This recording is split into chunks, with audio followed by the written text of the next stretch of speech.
Welcome back to more FPL content. This will be the best wildcard team for Game Week 4, and there is a lot to discuss over this international break, so keep your eyes peeled for even more FPL content. The same goes for UCL Fantasy as well. My top 10 captains as things stand is having Bruno Fernandes in 10th. He is on 99 goals for Manchester United, and I think he could make it 100 in that Manchester derby. Gyökeres is 9th, facing Nottingham Forest at home, and if Cole Palmer is available and ready to start against Brentford, he could be even higher than 8th place. Wirtz and Gakpo occupy the next two spots, and in the top 5, I've got Jean-Philippe Mateta facing Sunderland at home. Joao Pedro is 4th with an incredible start to his Chelsea career, and the podium consists of Ekitike, who could drop out fairly soon after the signing of Alexander Isak, but they could also play together in certain games. Erling Haaland is 2nd, facing Man United at home, and Mohamed Salah is top. He is a great triple captaincy option on paper, facing Burnley away. Let me know your thoughts down in the comment section below. Which other players would you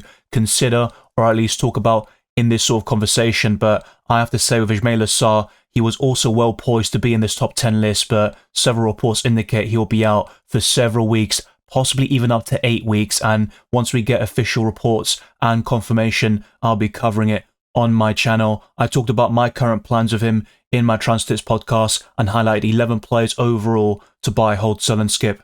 Like this video, subscribe to my channel, and also hit the notification bell so you're always up to date with my content for both FPL and UCL Fantasy. The first draft is headed your way over the coming days, and there'll be even more FPL videos like my team selection when the time comes. But before that, there will be my transfer plans where I talk about many different avenues for my FPL team, despite only having one free transfer at my disposal. We could also have a best free hit team video and predicted lineups. The same goes for an update chip strategy for FPL or possibly even for UCL Fantasy. So let me know your thoughts down in the comment section below to see what kind of content you want to see on this channel throughout the international break. And once we return, of course, in a couple of weeks' time, I'll be doing deadline streams and reactions for FPL, and for UCL Fantasy, those deadline streams will return as well. Check all the links in the description for my Patreon and the Championships, the Discord server, FPL League and Spotify. Leave a 5-star review as well. It really helps us out and it goes a long way to supporting the channel. But without further ado, let's jump straight into it. My current squad value is 99.9 million, but I've got 0.7 in the bank, and a lot depends on which players you've already got in your FPL teams before their price rises. So if you aren't able to afford certain picks, I'll be discussing some possible downgrades as we go along, and I'll be talking about a different structure towards the very end using the website FPL.team, which I can't recommend highly enough because you can visualize future game weeks, compare transfer plans, chip strategies, and different squad structures. But I'll start off with the two goalkeepers, and it's quite stable and consistent compared to previous wildcard editions, but the main changes will happen in the outfield areas. One of the main positives about my own FPL team selection is my goalkeeper pairing. I don't think I changed that on the wildcard, even though there are alternatives in this position. Robert Sanchez is the 5th highest scoring goalkeeper in terms of FPL points so far this season, and I think Chelsea have decent short-term fixtures, but he is really there as a long-term pick, and he's a great entry point into that Chelsea defence at only 5 million. If you are willing to spend 1.1 million more, then Marc Cucurella will offer attacking threat, also bonus points potential, and he is definitely the best way to cover Chelsea defensively, but it would require a downgrade elsewhere in your 50-man squad. And I think Chelsea are improving defensively, even though that's probably the weak link of their entire squad, and that also goes with their goalkeeper as well. And the injury to Levi Colwill for most of this season is also a massive blow there for the Blues, and they are ultimately 2nd in the Premier League table. They've kept 2 clean sheets so far this season, but the one against Fulham was very fortuitous. I think a lot of us could agree on that, and Sanchez is still one of the best goalkeepers in Fantasy Premier League. But the backup will cost 4 million. He starts for Burnley week in, week out, so Martin Dubravka retains his spot in my wildcard squad, but it really comes down to your choice of the first goalkeeper. Is it Pickford, Sells, Raya, or Robert Sanchez? And I think it's safe to say that despite Forest having some promising fixtures after Arsenal, there is still not really too many great fixtures in general, because apart from Burnley and Sunderland, you've also got the likes of Newcastle, Arsenal and Chelsea on the horizon, and Forest haven't kept a clean sheet so far this season. So if you are to go for a goalkeeper, it's between Sanchez, Pickford and David Raya at this moment in time. Even Nick Pope has been very surprising so far, with a great start in terms of FPL points and no blanks in this new campaign. But I think Robert Sanchez at 5 million is a great entry point into that Chelsea defence. Virgil van Dijk produced his first return of the season against Arsenal with 8 points. He got defensive contributions and a clean sheet in that 1-0 victory. And I think Van Dijk will be fixture-proof and he'll ultimately guarantee you 2 or 3 points in most game weeks, which isn't exactly what you want to see, of course, but you're not going to get many 0-pointers or below from him. And I do think Liverpool will churn out more clean sheets over the coming weeks, especially against Burnley away, where they are top of the clean sheet odds. You will find that in my upcoming podcast and also in that deadline stream with the final versions of the top 10 captains, heat maps, and much more. But the best way to cover Liverpool defensively is with Virgil van Dijk. Frimpong will be available after the international break, but there's no guarantee he will start against Burnley. And in fact, you'd probably expect Conor Bradley to get the nod at right back. Konate had a good game against Arsenal, but a shaky start to the season overall. Amilis Kirkes has also been a little bit shaky defensively, but he does offer more going forwards than most Liverpool defenders in general. But Van Dijk has that goal threat, especially from set pieces. He definitely warrants that $6 million price tag, but so far this season, there are better alternatives like Daniel Munoz, who I also recommend in this 50-man squad. But you've also got Tyrick Mitchell, Mark Gay, also Chris Richards, and some of these are only 4.5 million. And I think Lacroix offers great value at 5 million as well. So that saves you 0.5 over Daniel Munoz. But he is the most exciting pick with goals and assist potential, DEFCON capabilities, and I just think Munoz is a very exciting pick in fantasy Premier League terms. But the next defender is Senesi, who went up to 4.6 million overnight, and there's a good reason for it. I talked about him in my Transfers podcast, and so far this season, he is the best at this price tag and below in this defensive position, and he has been getting DEFCON points in every single game against Liverpool and Tottenham away, and also Wolves at home. So when you have a defender at such a cheap price point who can also give you DEFCONs in easier games on paper like Wolves at home, I think Senesi could be one of the best defenders in FPL this season, which is something I didn't anticipate going into the new campaign. And whilst they still have some deficiencies defensively, that's back-to-back clean sheets, and they also played very well against Liverpool in the Premier League opener. But I'm going for another expensive defender here in James Tarkowski, who is an absolute machine when it comes to defensive contributions. The fixtures aren't particularly great, so if you want to go for a player with more appealing fixtures on the horizon, then go for Pedro Porro from Tottenham Hotspur at the exact same price tag, although he technically went up to 5.6 million, so it all depends on your budget as well. But Tarkowski will give you points in difficult games like Man City away, which is also up next for Everton in a couple of weeks' time. But it is Aston Villa in Game Week 4, and I think Tarkowski could get a clean sheet in that fixture, but more importantly, DEFCON, and also he can churn out these returns in most game weeks. He has a bit of attacking threat, albeit not as much as Virgil van Dijk or Munoz from this 50-man squad, and it's worth saying that Senesi got an assist against Tottenham Hotspur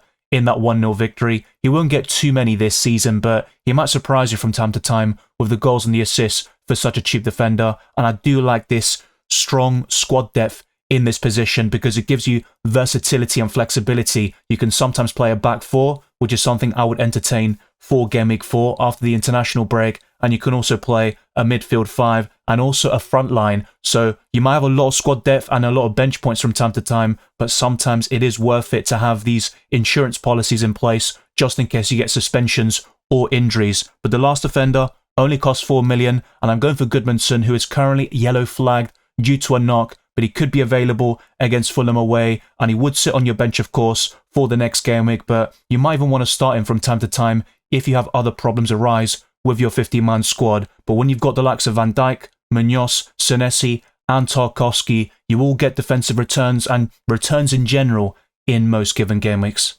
It's fair to say that Mohamed Salah hasn't had a great start to this new Premier League season, but he still churned out returns against Bournemouth and Newcastle. And despite that blank against Arsenal, I still think Salah will be the go-to Liverpool attacker. Alexander Isak might change things over the coming weeks, and I talked about the best time to buy the Swedish striker in my Transfers podcast, but I think Salah will definitely be safe, of course. There is no real competition on that right-hand side. Chiesa is the backup, but he is never going to displace Salah. I don't see that happening anytime soon. So I think he is a great captaincy option against Burnley, which you also saw at the beginning of this podcast. And I don't see myself changing Salah in that top spot for the rankings, and it will be very difficult to compete with him when it comes to the armband in Game Week 4. The second midfielder will be quite interesting because he got a fortuitous return in Gameweek 3, but ultimately the penalties is such a major weapon for Bruno Fernandes, and that's why he does make it into this team. But I've said this multiple times this season, it's the goals and assists, the set pieces, and also the DEFCON potential, and he got everything against Burnley on top of a yellow card, but he still produced 10 points in the process. And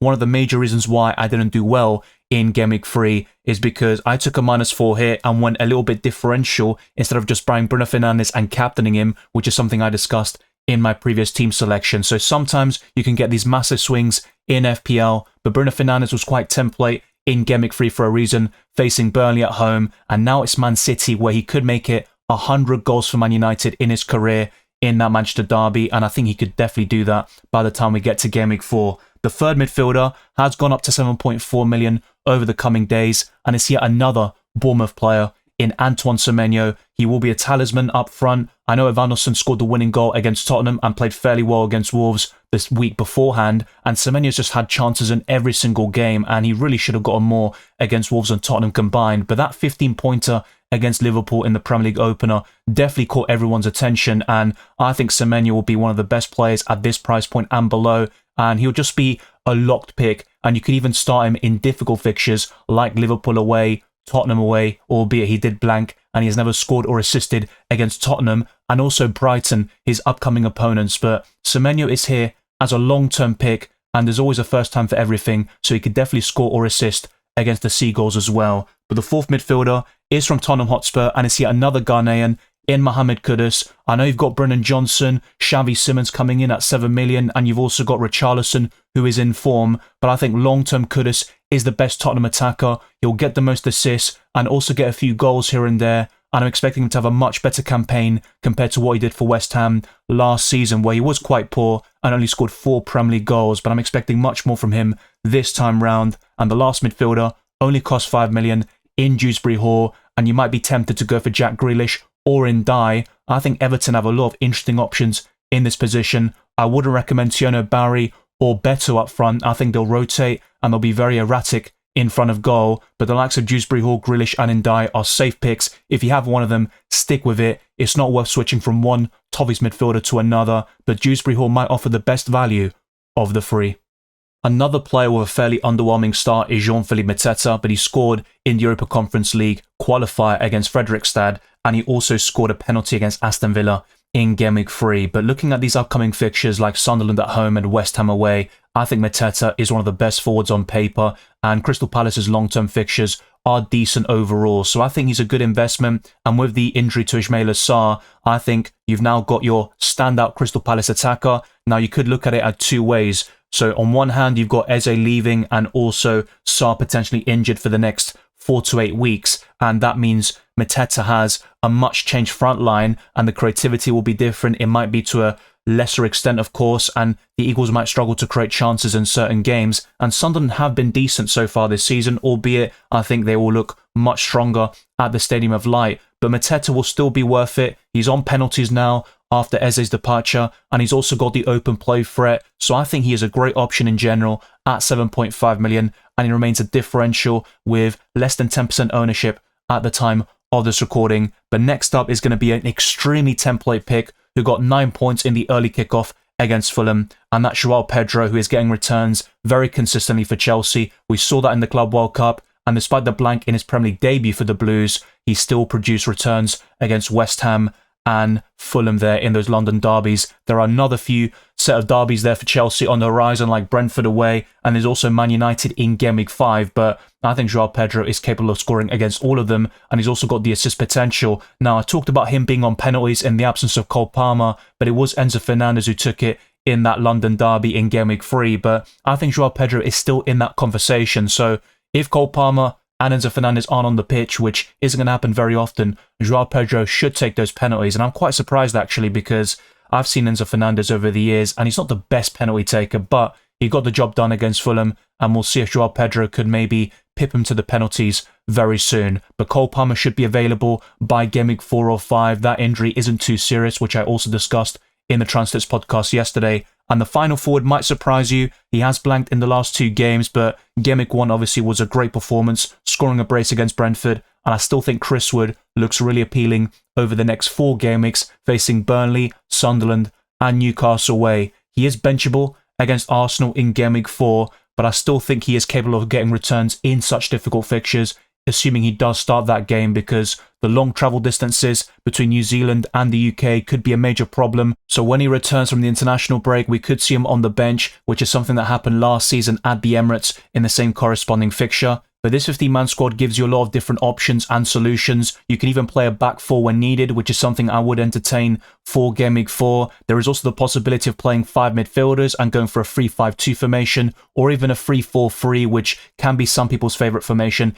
in Fantasy Premier League. And Mateta, Joao Pedro and Chris Wood could definitely be started over the next 5 game weeks and yield a lot of different results and returns for you. So I do like this structure. There is no Erling Haaland and no Man City coverage whatsoever. There's also no Arsenal coverage, but their fixtures don't get good until game week 7 basically. So I think you could wait a few more weeks before investing in Gabriel, and that's where you could sell one of Virgil van Dijk or possibly even Tarkowski in this situation to Gabriel Magalhaes. I would be quite keen on that, and you can still make that sort of investment as early as game week 4. David Raya in goal would be yet another solution, but when I'm looking at the other players in the midfield, I'm not as keen on the Arsenal Man City midfielders right now. And in the forward line, Gyökeres is still one of the best forwards you can buy, but I think at this moment in time, I would rank Mateta, Joao Pedro and Chris Wood even higher. So let's go to the website FPL.team to discuss the starting 11 and the captaincy. Between the sticks, I would go for Robert Sanchez facing Brentford away, and a back 4 of Van Dijk, Munoz, Senesi and Tarkowski. 3 of them have home fixtures, but Van Dijk is the odd one out facing Burnley. Mohamed Salah would be the captain, and for those that aren't wildcarding this week, I would seriously consider triple captaining Mohamed Salah, but then in other situations, people might also be tempted to use the free hit. Bruno Fernandes, Semenyo and Kudus forms a formidable midfield, and the forward line comprised of Mateta and Joao Pedro. And on the bench, there's Dubravka, Dewsbury Hall, Chris Wood and Goodmanson, and you could definitely argue that Chris Wood should at least be first on the bench, maybe even in the starting 11 over Tarkowski, and I wouldn't be completely against that, but I have to say, I think Tarkowski could get DEFCON, and the clean sheet isn't out of the question against an Aston Villa side who haven't scored a single goal so far this season. But the vice-captaincy would be on Jean-Philippe Mateta with this structure, and the expected points is 60.9. With my squad value,